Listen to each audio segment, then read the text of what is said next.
buhay. Babalikan natin ang mga karanasan ng kapighatian at paghihirap sa ating buhay. Ang huling pasahe, ang pinakahuling paghihirap, the last struggle. Panginoon, marami kaming krus na pinapasan.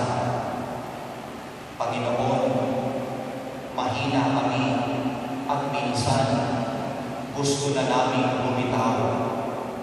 Panginoon, nasasaktan kami. Panginoon, nadudurog kami. Ang lahat ng ito, Panginoon, ay iniaalay namin sa iyo. Ang aming dusa, ang aming pasakit, ang aming krus. Nais namin sumunod sa iyo. Ngunit alam namin, hindi ito madali. Tulungan mo kami. Palakasin mo po kami. Pagpalain mo po kami. Habang yakap-yakap namin ang aming mga kamay, sa aming katawan, pinapaalalahanan mo kami ng iyong pagmamahal, ng iyong pagkalinga, na sa kabila ng aming mga pasahe, na sa kabila ng aming pagdurusa, kailanman hindi mo kami iniwan at hindi mo kami iiwanan.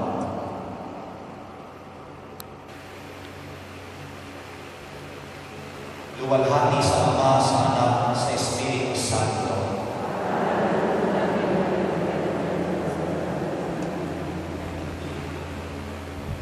Haharap tayo ngayon sa sound. Iaabot natin yung ating kamay sa ating katabi. Aalalahanin natin ang mga masasayang takbo sa ating buhay. Aalalahanin natin ang ating mga kaugnayan. Ang kaugnayan natin na tinatawag natin pamilya, kaibigan, kamag-anak. Pinapasalamatan ka namin, Panginoon, ng mga ugnayan dahil ang aming buhay nagkaroon ng katuturan, nagkaroon ng kahulugan, ng makatakbo namin, ng makatakbuhan namin sa mga ibang tao na aming nakasama sa aming paglalakbay. Asawa, anak, kapatid, magulang, pamilya, kamag-anak, kaibigan, kamanggagawa, katrabaho, kaopisina, kaklase, kasama.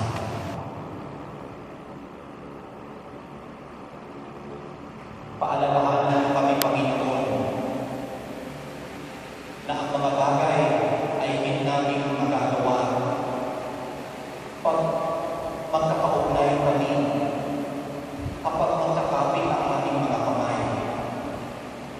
Paalalahanan mo kami, Panginoon, na ang buhay ay mas makahulugan kapag ito'y may kaugnayan sa ating kapwa.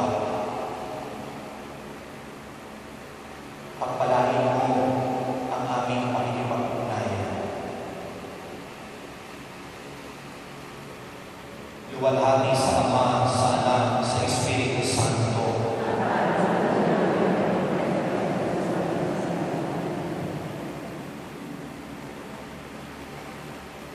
Haharap tayo ngayon sa east.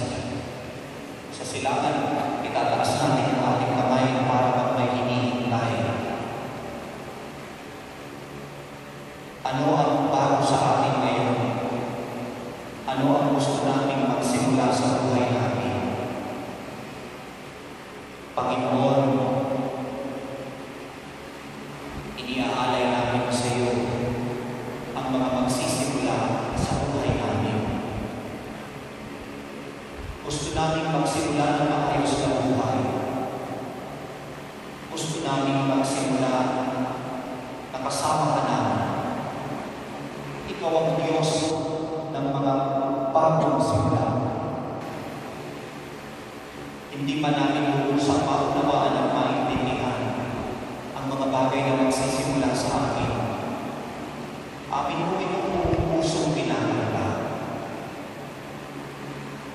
Ang mga kamay namin nakataas, tanda ng pag-welcome na para pang sinasabi namin, welcome ka Panginoon sa aming buhay. Tumuloy ka Panginoon sa aming buhay. Magsimula ka, manahan ka, maghari ka sa aming buhay. Luwalhati sa Ama, sa Anak, sa Espiritu Santo.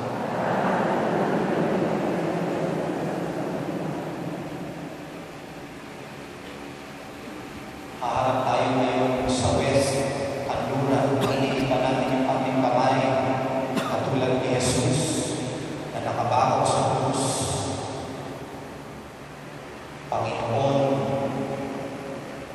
isa ito sa ikinakatakot namin mga tagpo sa aking buhay. Ang mga pangkapos, ang katapusan ng aming buhay,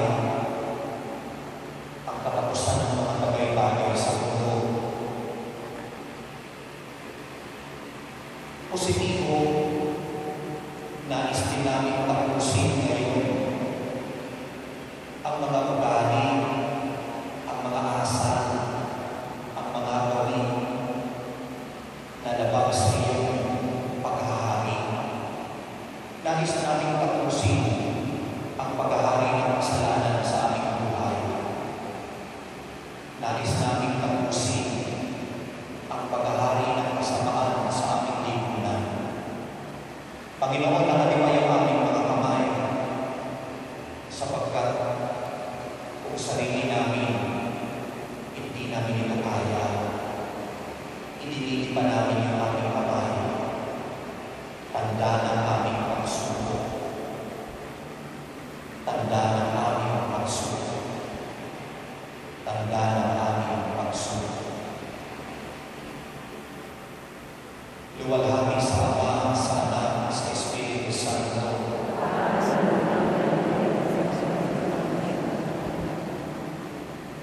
Haharap tayo ngayon sa center.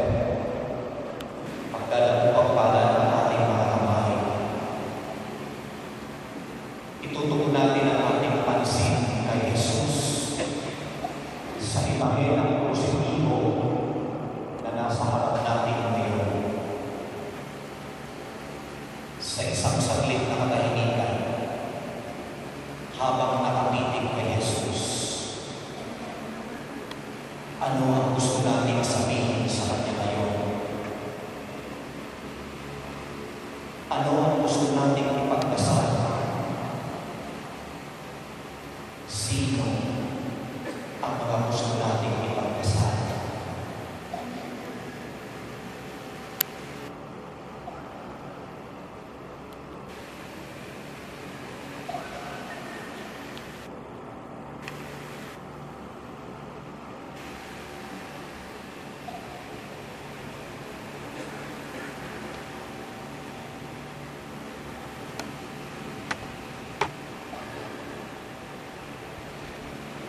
Pagsasama sa